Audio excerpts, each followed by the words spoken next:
L10cd2 track 39. Welcome to Modern World. On the programme today we're talking to Joe Carlson about the power of persuasion. All around us there are images on television, jingles on the radio, adverts in magazines, sound bites on the news, offers in the shops. They're all hard at work, trying to make us believe something or persuading us to buy something. Fear not, however. Joe Carlson is here to reveal their secrets and show us how to resist all this persuasion. Hello, Joe. Hello. First, persuading people is big business, isn't it?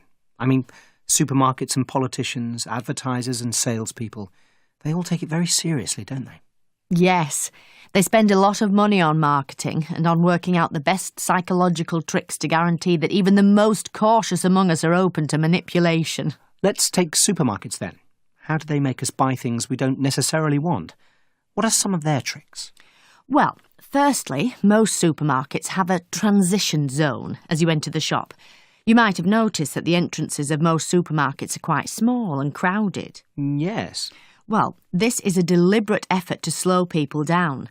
The supermarkets want you to stop rushing around and take longer with your shopping. That's interesting. Yes. And they also try to relax you by playing music and by pumping the smell of fresh bread into the store. Studies have shown that the smell makes people buy more. I know, I've done that without even thinking about it. Exactly.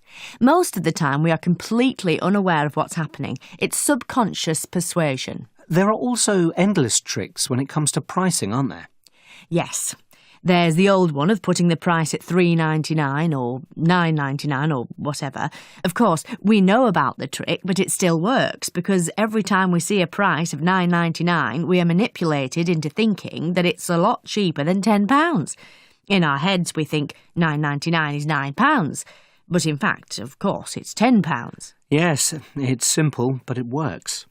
And another trick, which is used more and more, is putting the produce, let's say apples, in bags of different sizes. So, for example, they put the ordinary apples in a bag costing, say, £1.80, and the organic ones in a bag costing, say, £1.90.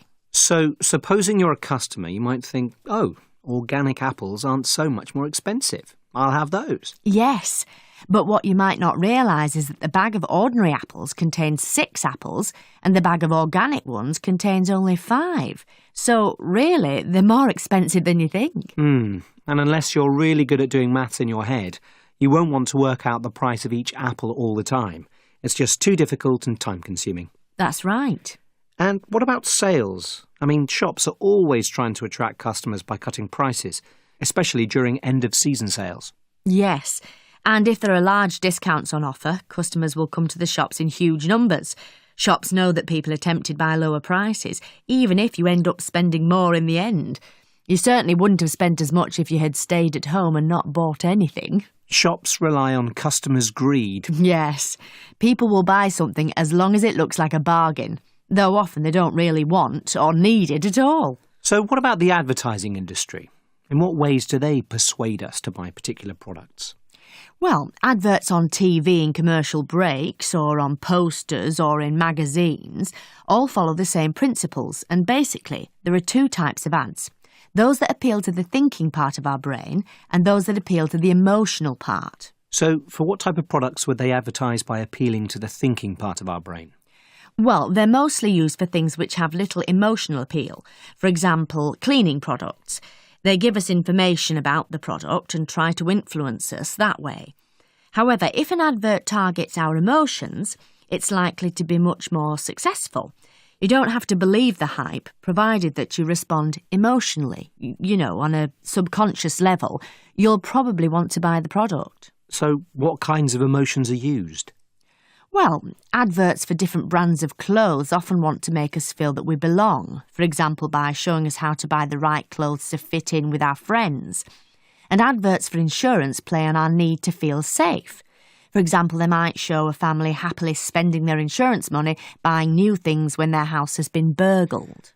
Celebrities are used a lot too, aren't they? Yes, that's very popular. Celebrities are often used as a quick way of getting the message across.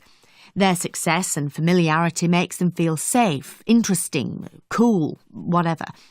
If we see our favourite pop star drinking a particular fizzy drink, we're immediately persuaded to buy it.